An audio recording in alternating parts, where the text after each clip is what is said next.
Wonderful. Hello, everybody. I am Nayeli, and I'm the marketing director of beautiful Point Ruston, located in Tacoma.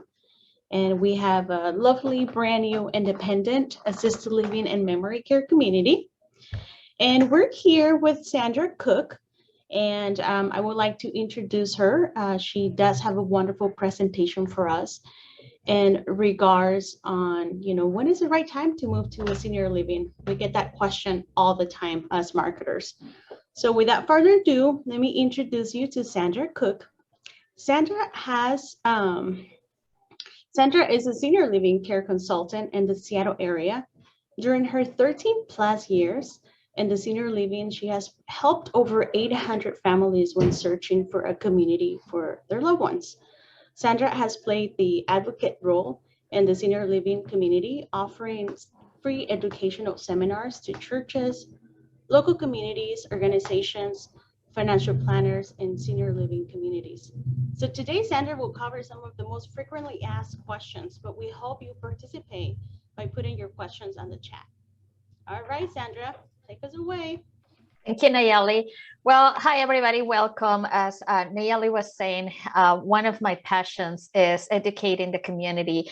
And I've been serving the senior care community for about 14 years. And I find that a lot of the times we're all trying to have a fortune ball, right? And trying to determine when is really the best time. But there's so much more that goes into that consideration. It's really, why should I start looking and who is going to need care? So today we're actually going to be talking a little bit about all of these things. We're going to talk about the signs to look for when a senior may need help.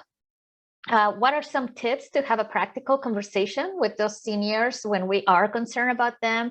Care and housing options, what's the difference, what's available, and what makes sense when? Resources to help make an informed decision about what our options are. And then we'll open it up for questions and answers. And of course, if at any time during this presentation you have a question, please type it on the chat. Nayeli is going to be so kind to read that question out loud. There is no formality. We want all those questions. So please chime in, whatever your concern is. We want to answer those questions.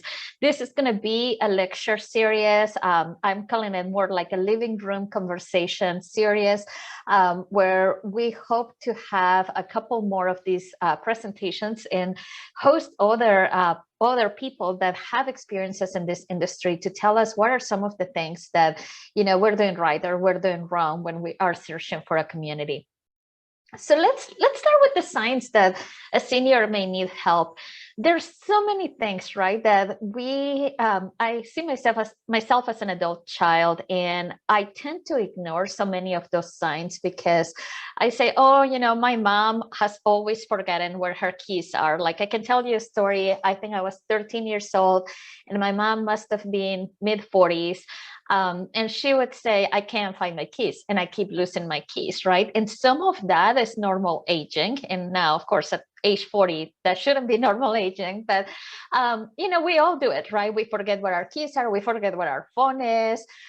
Hopefully we don't forget to pick up our kids, but I'll tell you some of those are really, declining health. I think a lot of the times what we notice in this industry is seniors who waited too long to make a transition. If your loved one is having falls, or they are a frequent flyer at the emergency department, if they know them by first name, that's a concern, right? Talk about the friends of neighbors. As seniors start declining in health, they tend to isolate themselves from their friends. So I would ask you, if you are an adult child, pick up the phone, call some of those friends, some of those neighbors. When you go visit your loved one, check in with them. Hey, how do you see my mom? Is she still doing the things that you normally see her do? Because what is really important is, how we keep track of those things. A lot of the times you may call your loved one and say, hey, mom, how are you doing? And I know from my conversations with my own parent that My conversations are 10, 15 minutes, and mom can answer those very easily, right? Because we've had a routine.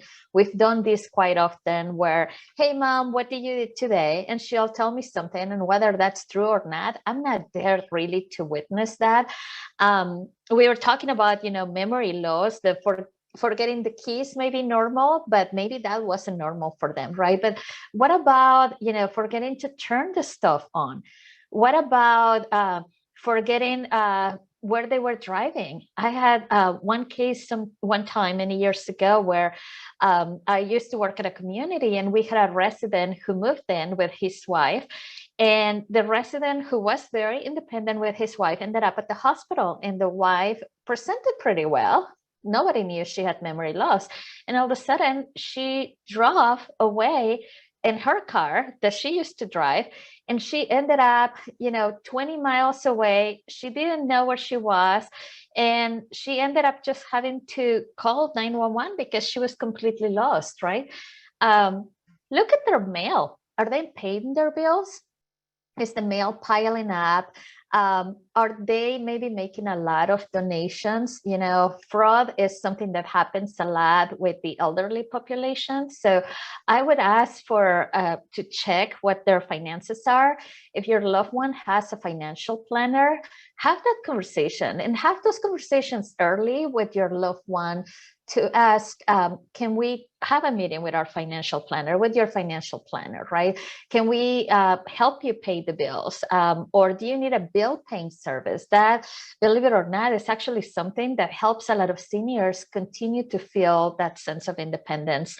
Hygiene concerns, one of the things that I notice a lot is our bladder tends to retain less. And sometimes you may walk into mom's home and all of a sudden the house doesn't smell the same, right? You can tell that there's some accidents, that something has been happening, but you can't really pinpoint what's going on.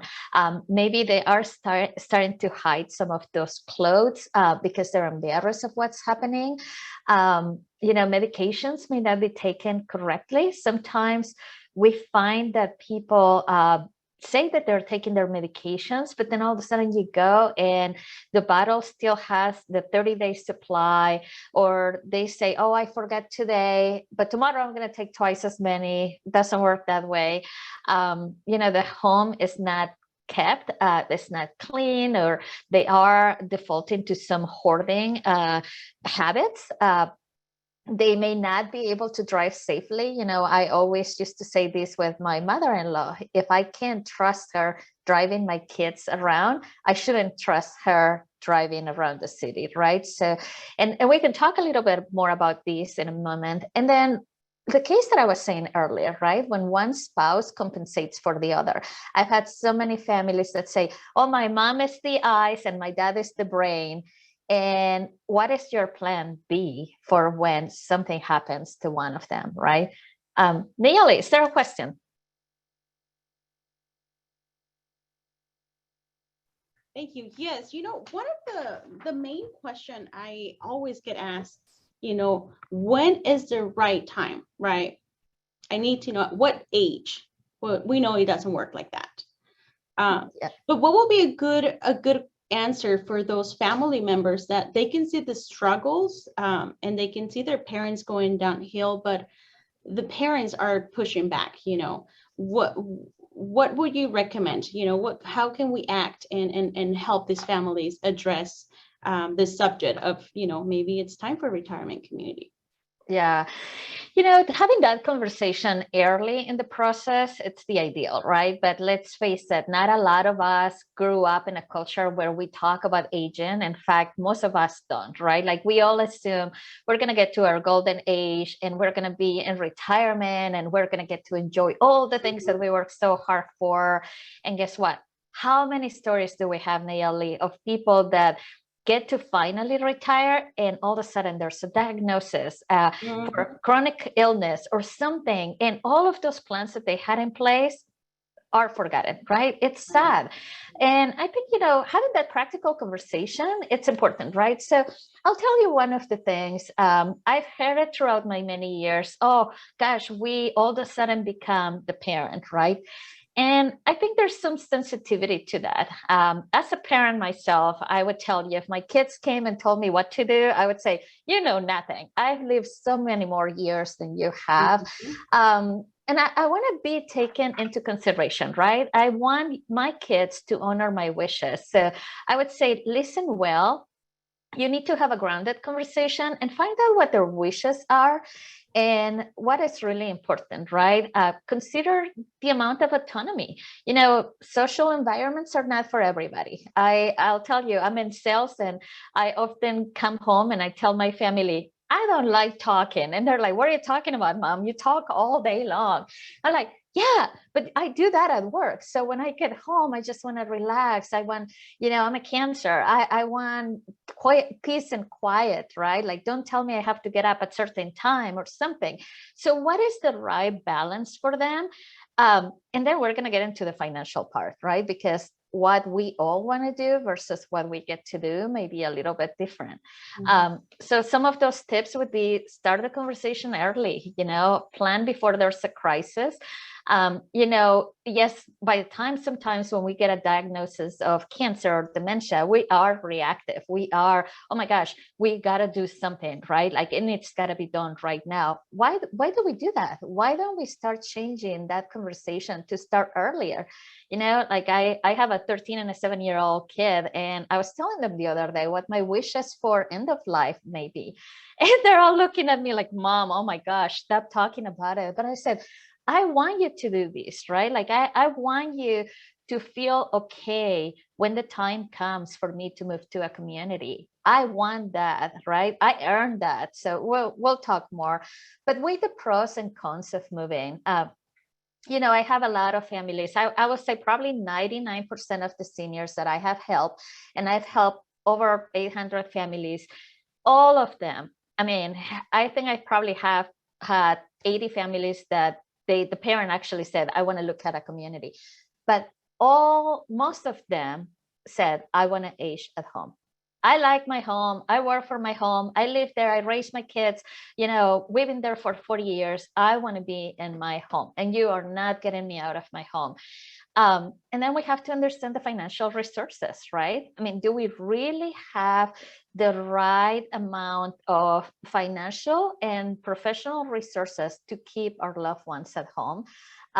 That's the main question. Yeah, Sandra, will you talk about, you know, the difference between a retirement community? What are the benefits of a retirement community versus home care? I get that all the time. You know, I want to stay home. We're just going to hire someone to come in and care for me at home. So will you tell us more about, you know, the difference? I'll tell you, you're about 2 slides ahead, Nayeli. So I'll tell you, so there's certain things, right, to take into consideration. So let's say that you're going to stay home. If you're going to stay home and well, we saw it happening during the pandemic, right? I mean, I don't know if you remember those first couple months of the pandemic when you couldn't find toilet paper, and most people didn't know about Instacart, and most people didn't know about the delivery services, and many seniors didn't have access to the internet, so they may not have been able to order DoorDash or Uber or whatever, right? So transportation, how are they going to get to the doctor's appointments? How are they going to get to the grocery store? What's their preference? Like, we were talking about me not being social. Do they want to be social? Do they want to be, you know, introverts, extroverts, financial resources? Have they planned for this stage of their life? And I would like to pause there for a minute because, you know, there's a lot of different demographics in this area, in the Seattle area. And I'll tell you, there's some people that in their culture is that they're going to care for their loved one at home all the way to end of life. And what is happening as we are having to work a lot more years, there's a lot of families that see themselves at that sandwich generation stage where you're caring for your children and you're caring for your parents. And the perfect storm was the beginning of COVID-19, where we were trying to work from home. We were homeschooling our kids because that was not remote schooling. And we were trying to take care of our parents. And it took a toll. It took a mental toll, a financial toll on everyone. House maintenance and upkeep, like we were saying, it's not just the cleaning, but it's cooking, and it's also doing the laundry, and it's whatever breaks, and who's going to keep good care of that. Social engagement, again, making the reference to the pandemic, we saw a lot of families that decided not to move their loved ones because they were so afraid of being on a communal setting. And guess what happened? The social isolation impact on the health of those residents was really traumatic. In fact, you can actually see it with children right now, right? Like, so many parents were pushing to get back to school because their kids were not doing so good. The same thing happened with the seniors. Their mental capabilities started getting much lower because they were not having that interaction with people. The healthcare support, we're talking about home care versus home health. We'll get a little bit more into that. And physical activities, as we say, if you don't use it, you'll lose it, right? So your mobility, the amount of falls started increasing. There were no hospital beds to take care of those fractures. So it was a chaotic scenario. And it happens on the same way in a smaller scale during any other time, right? So why would you consider care, right? Like, who's going to need care? Like, the reality is, we all think that we're going to be vibrant seniors when we turn 80. But look at these numbers. And this actually has been really eye-opening for me over the last few years, to know that the baby boomer generation continues to increase at a very fast pace. Every day until 2030, 10,000 baby boomers will turn 65. And then guess what? 70% of those individuals will end up needing care. And that means they either become cognitively impaired or unable to complete at least 2 activities of daily living. So activities of daily living are dressing, bathing, eating. And that's really important, right? If you're not able to provide that, you will need long-term care. Now, long-term care can be defined as needing care at home or needing care at a community. But to be honest, Nayeli, there's not enough beds in senior retirement communities right now to care for people at the pace that we're aging. So on average, you were talking about like, when's the right time, right? On average, someone who's 65 today will need some type of long-term care facility or services for at least 3 years. What that means is not at 65, right? What it means is during your lifetime. Now, the average age today in a senior living community, including assisted living and memory care, because people in assisted living and memory care tend to move in a little bit later, is about 82 years old. That's the national average, right? So because they're moving at that age, they tend to live there about 3 years. AARP actually says that you should plan for 3 years, that's the average. So when I used to work in a community setting, and I would have people coming to me saying, well, my mom is 92 years old. What if she lives 10 years? Because, her side of the family live a long time, right? That may be the case.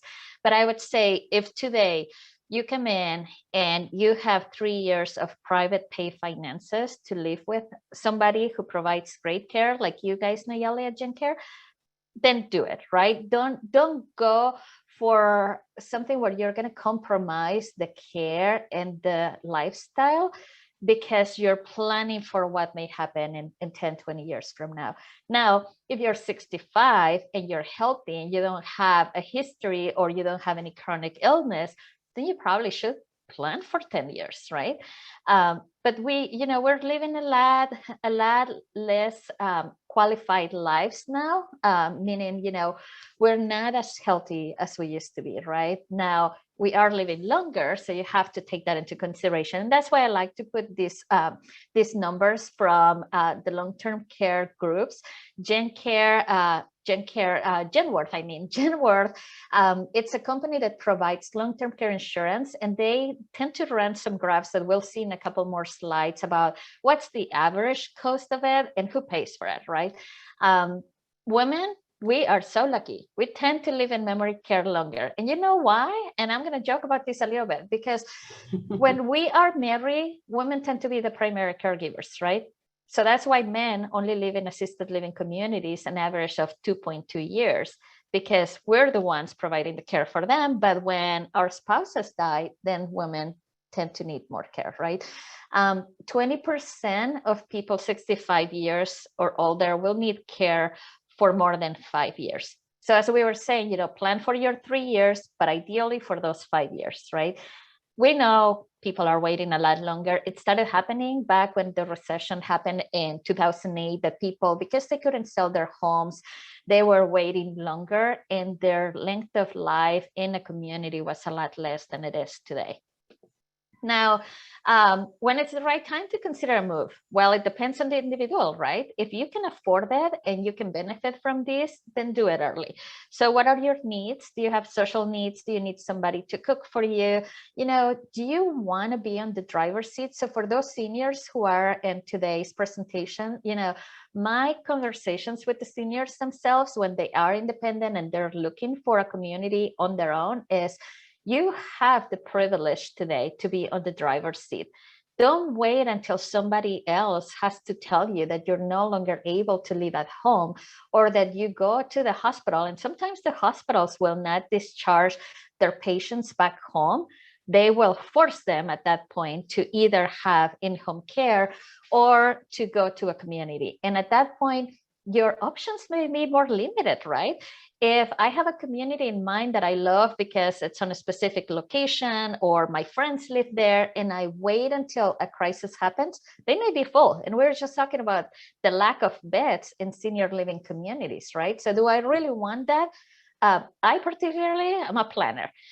So I can tell you, if it's up to me, I have already that whole life decided, right? Now things happen and it may change.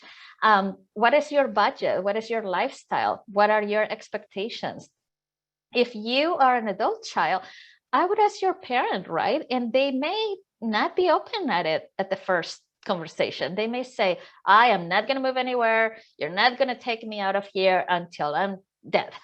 And then you just shut down and you say, okay, I'm not going to bring it up again. But who they listen to? Grandchildren. So if you happen to have any children, sometimes it's fun to take them on a tour with the children, because children tend to have more appreciation for those luxuries in life, right? Oh, mom, they have cookies here every day. Or look at this, they have a swimming pool. I could come visit you, grandpa. Or they do exercises classes. I mean, ask those communities when you start looking. Don't forget about the happy hour. That's the happy hour. There you go, the happy hour. It's really a lifestyle, right? But with the comfort of knowing in many cases that the care is there. So research the options, create a prioritized wish list. What are the things that are really important to you, Nayeli?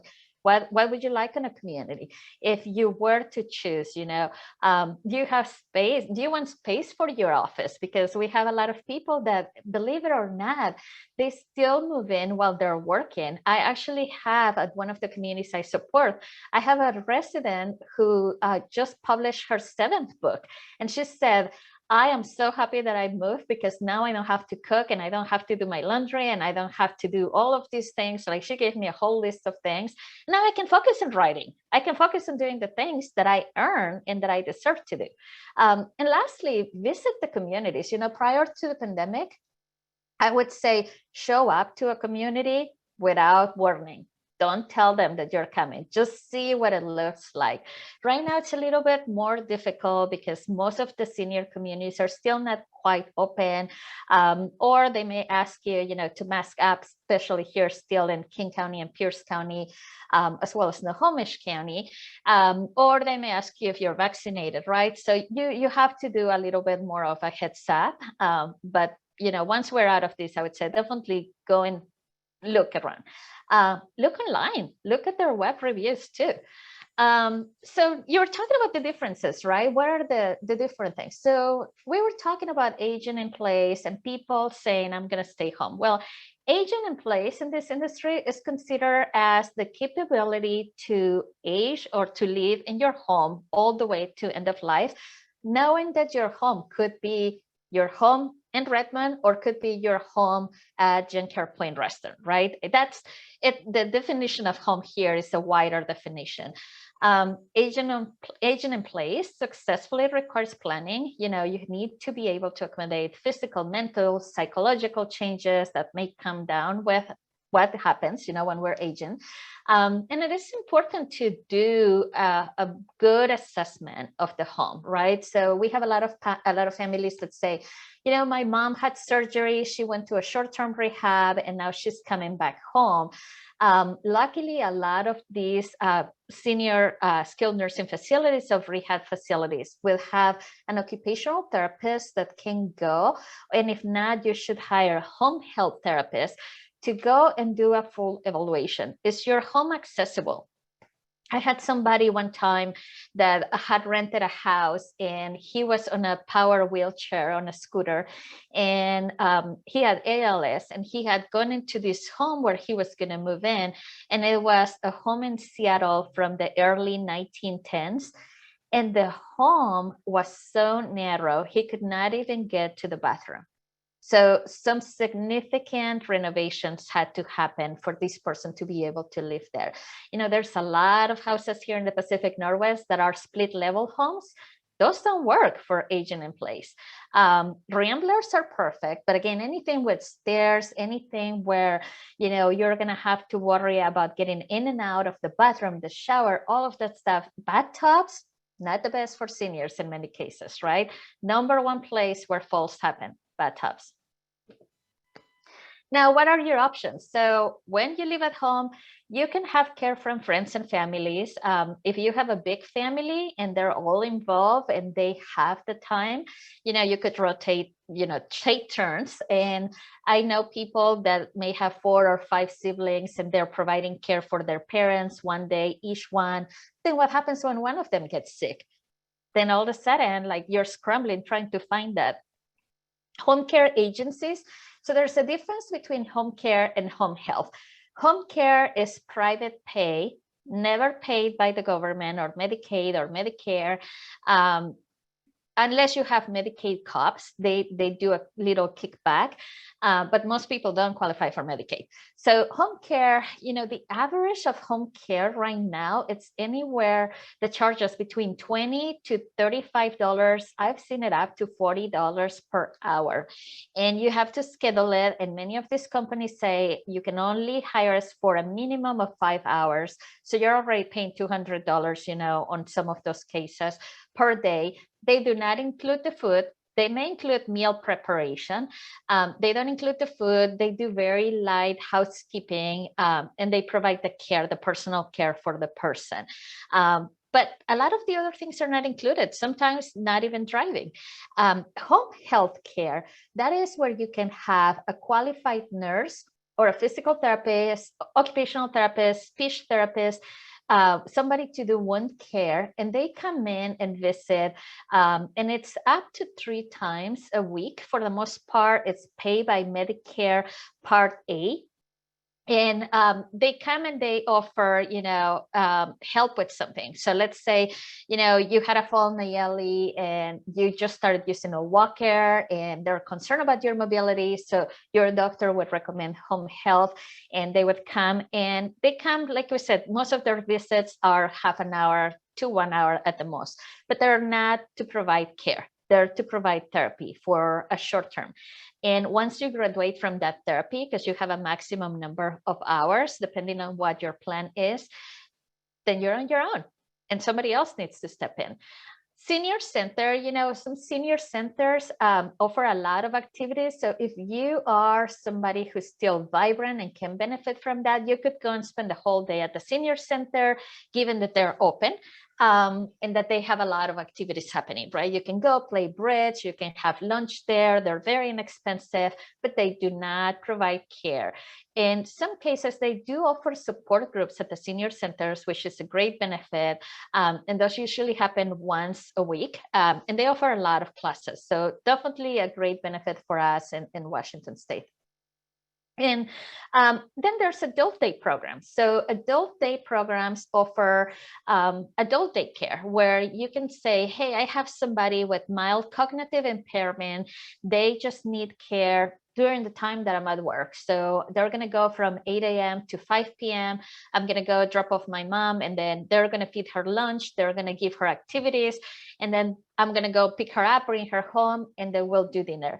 That works only for some people. And Nayeli, you may have some experiences with this too, but there's memory loss. It's a little bit tricky, and creating a routine is important, right? Some people, as long as you're doing it consistently every day and it's part of the routine, it goes well. But the in and out, bringing people back and forth between places is not always the most appropriate for somebody with memory loss.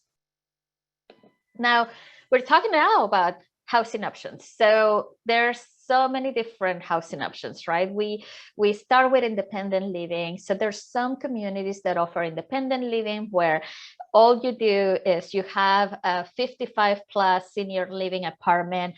They may or may not include some meals. Most of the independent communities include either a 1 meal or 2 meal plan, or they may give you credit. Some of them say, you get $300 credit towards your meals. You can use it on whatever way you want. But the moment you need care, you either need to hire a home care agency or you need to move to a place that offers assisted living. Assisted living settings, some of them, like GenCare at Point Ruston, they have independent assisted living and memory care. So you can age in place really there. With other assisted livings, what they may do is include 3 meals per day. They have some capabilities of care, but you have to be careful because it's not apples to apples when you look at these providers. So what I would ask, and you may want to write this down if you're taking notes, is when you tour places, ask them for their disclosure of services. And their disclosure of services is what each provider is telling DSHS that they can be held accountable for. And you'll be surprised that some of them, like there's some providers that don't do 1-person assist or don't do 2-person assist. And what that means is there is certain liabilities when you are at a community. If you are in a wheelchair or you're not very mobile and you need somebody to help you get up and transfer from your bed to a wheelchair, from a wheelchair to a chair in the dining room, if it takes more than 1 person, then that's a 2-person assist. And somebody in my wake, for instance, I may be a 2-person assist, and if I'm dead weight, right? So I may not be able to live everywhere. So there's different settings, right? So ask for that disclosure of services. Ask them while you're at it for their state survey. They need to disclose that. And that is really when you get to see, because anybody can tell you everything, right? Like they all promise the world, but you need to do a diligent research. Don't just trust the Yelp reviews or the Google reviews, but go even farther and ask them for that survey from state where they get audited every year and a half sometimes, and they really get a better feel for what are the strengths and maybe not so strengths, deficiencies of each one of these communities. Then there's the CCRCs, and a CCRC stands for a Continuum of Care Retirement Community. CCRCs tend to be very upscale. In many cases, they will ask for credit records. They will do a financial background. They may have a long wait list. I can tell you where I live, there is a CCRC that has a wait list of 5 years or longer. And what happens is people go in there while independent. You have to still be independent. So you got to get on the wait list when you're 65. And then by the time when you move in, if you're not independent, they will not accept you. You may have waited 5 years until finally there's a bed or an apartment available, and all of a sudden they will reject you because you're not independent anymore. Because what happens in some of these cases is they have an independent building, they have an assisted living building, they have a memory care setting, and then they have a skilled nursing or a rehab facility. Back in the day, many years ago, like 30 years ago, when you needed a good amount of care, you needed to go to skilled nursing. But that was before assisted living really existed. Now, assisted livings are, I like to call it skilled nursing light, where, they do a very high level of care. If you need feeding assistance because, maybe you have ALS or you have Parkinson's or you have some neurological issues that prevent you from being able to grab a fork or a spoon, and you need somebody to help you eat, many assisted living communities can do that on a smaller setting. Now, with the CCRCs, the beauty of that is you tend to have, very exclusive campuses with a lot of things. They truly cater more towards the independent people. They charge a lot of money. The entry fees for a CCRC can go anywhere between $250,000 to about $1.5 million.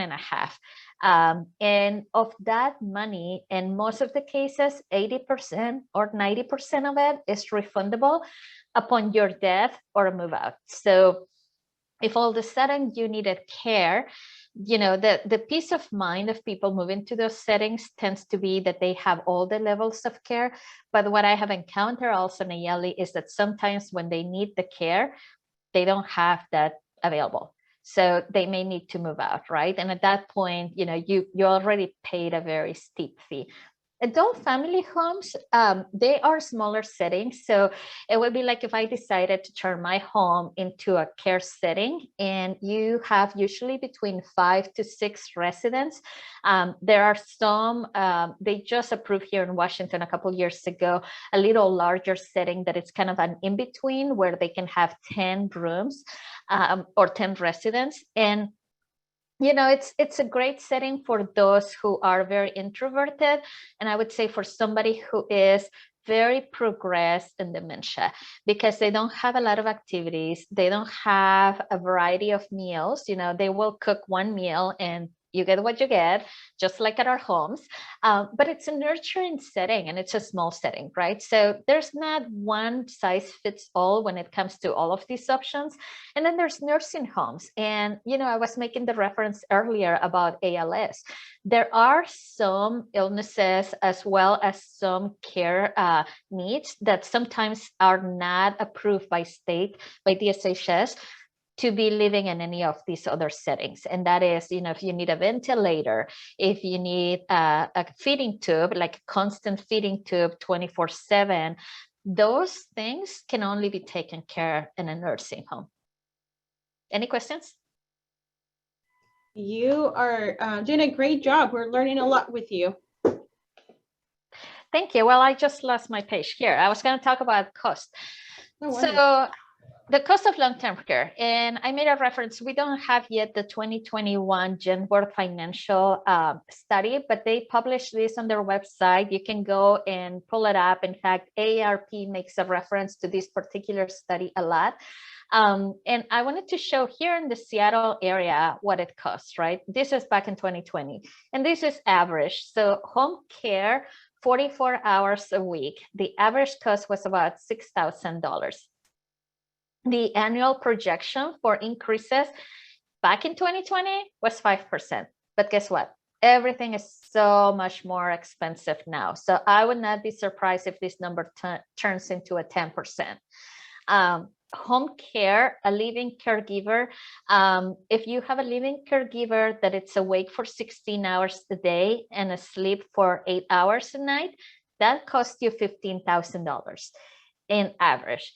If you wanted somebody 24 hours awake at your parents' home or at your loved one's home, can be up to $21,000. And guess what? If your loved one needs a 2-person transfer to get in and out of bed, you may need 2 caregivers. So double that amount. It's pretty expensive.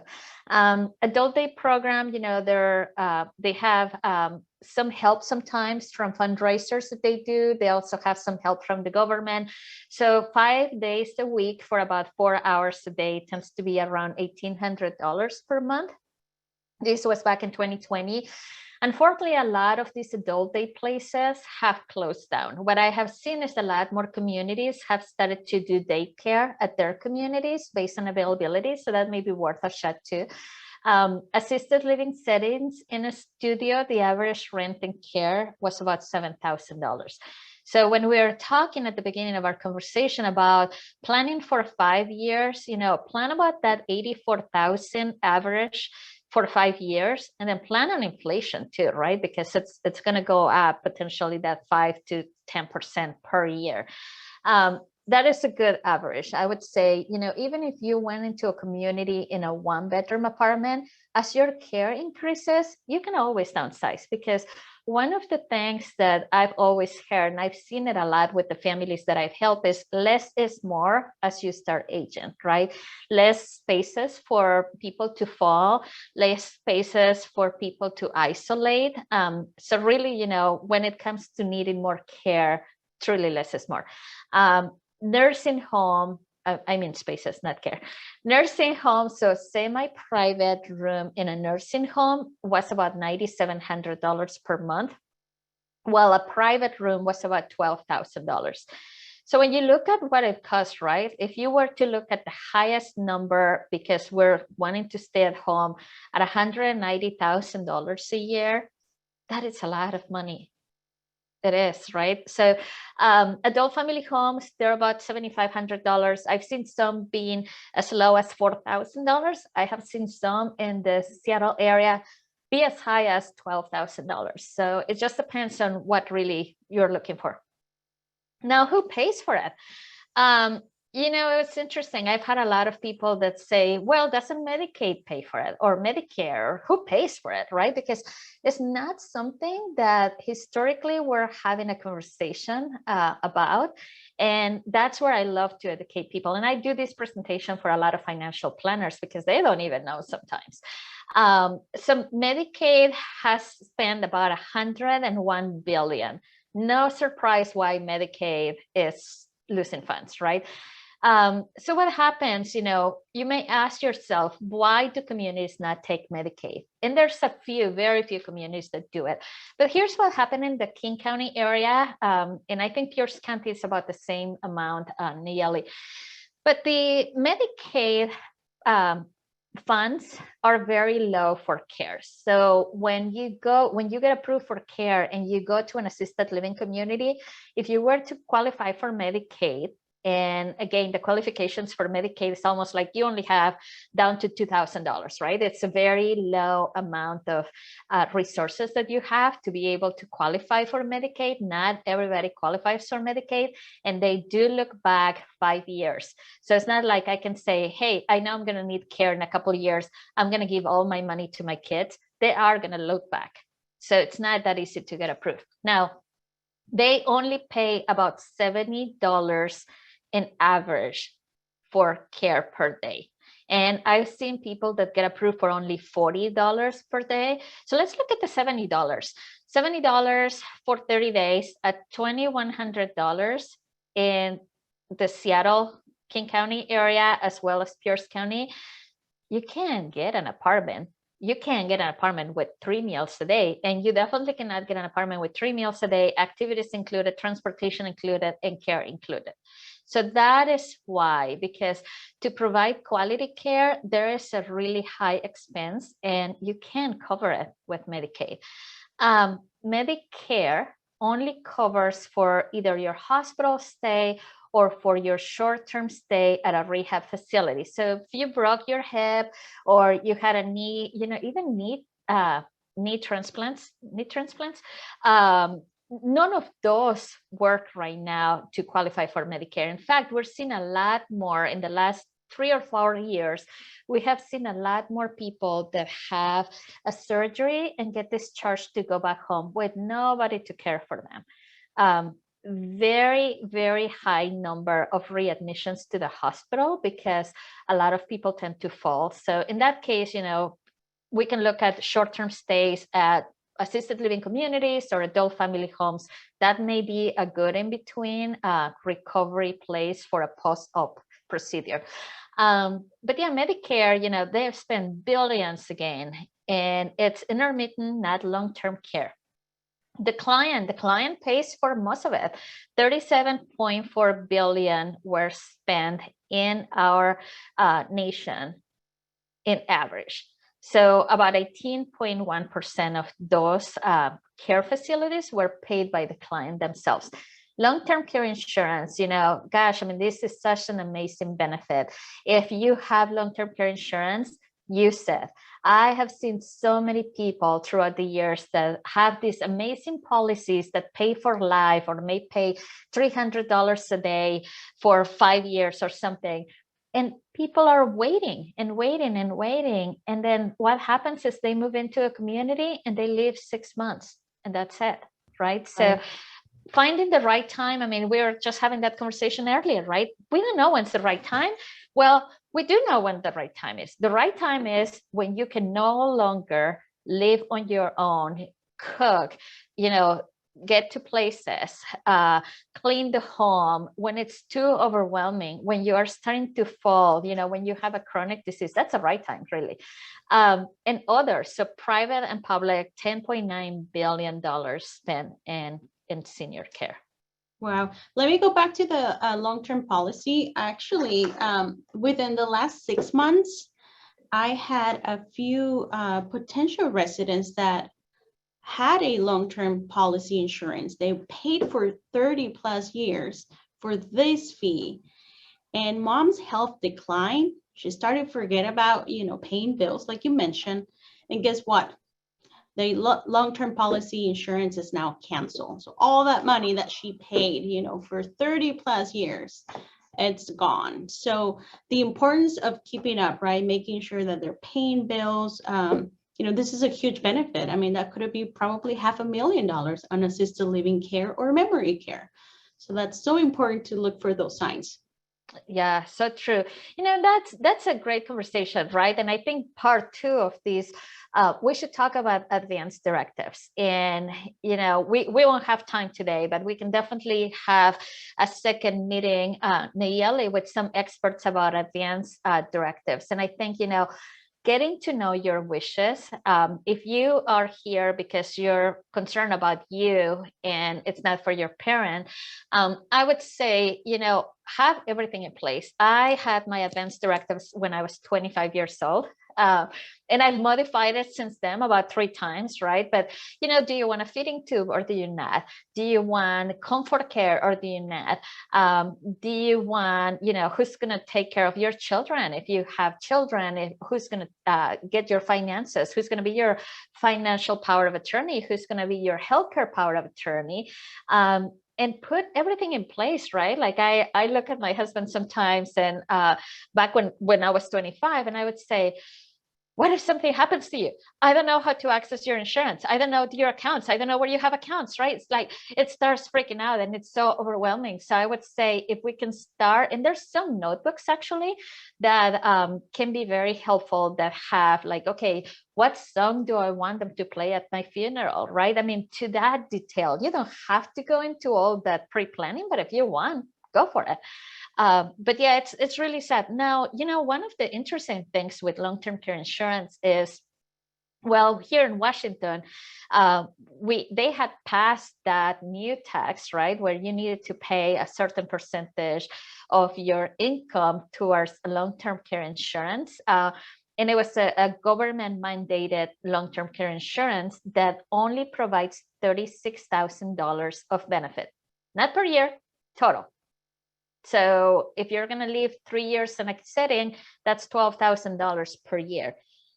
That doesn't pay for much, right? So, but you could get away from doing that if you bought your own long-term care insurance. Now, if you're already 70 years old and you're looking to buy long-term care insurance, it's probably not worth it. It's probably going to be too expensive, right? But check with your financial planners and talk about that with a specialist. I do not specialize in long-term care insurance, but I've worked with a lot of them, and I know they're actually now in the business of not paying. So they are becoming very difficult to claim. So if you have a policy that you've had for many years, like Nayeli was saying, make sure that's the first thing you're paying. Make sure that's on auto pay if possible.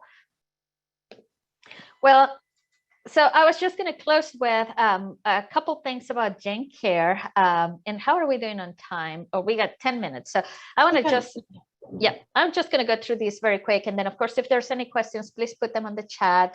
So, GenCare, it's a local company, and I am so glad, Nayeli, that you asked me to speak today. I asked Nayeli for some of these slides, but they've been in business for over 2 decades.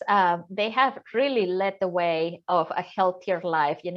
Their whole motto is whole life living. And what that means to them is really they take into consideration so many things. So from eating better, one of the things that I love when I go to a GenCare community is their food is so good.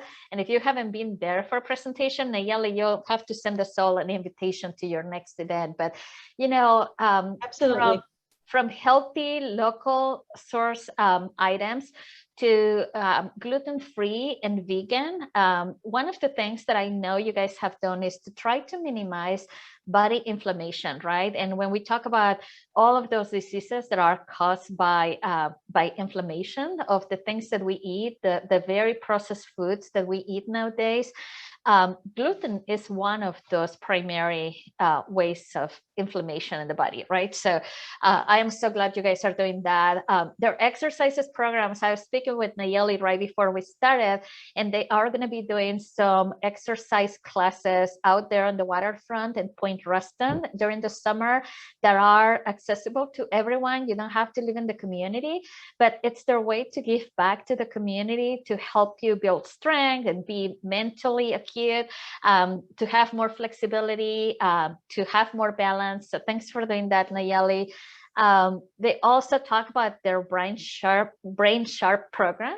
And, they really believe in that connection of a healthy body with a healthy mind.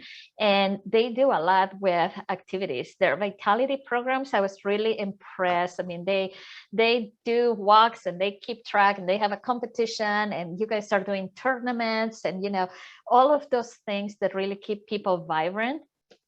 And in general, I love that your residents continue to have a sense of purpose, right? I mean, when we talk about aging well and making sure that we have that whole life living, we all want to feel useful. I can tell you, I took the summer off from work and I was like, okay, what do I do now?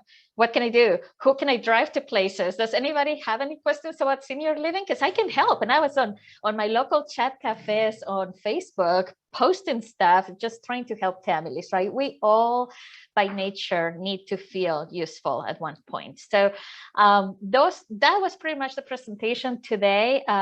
If there's any questions, go ahead. I would love to hear them.